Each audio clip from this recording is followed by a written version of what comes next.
Yung mga kainday, kain tayo. Sinigang na hipon, ang aking ulam. Luto ko po siya.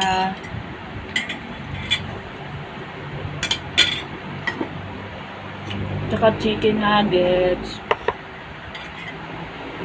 So, sawan ko sa sinigang ay patis yung Thailand, patay patis. Sarap. Kaya lang, konti-konti lang kasi maalat.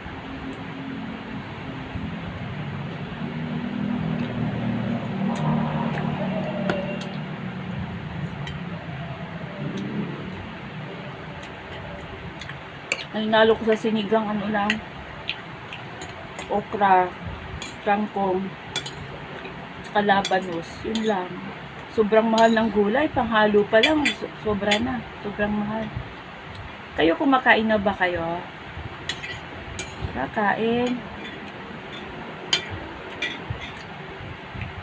Thank you for watching. God bless po sa ating lahat.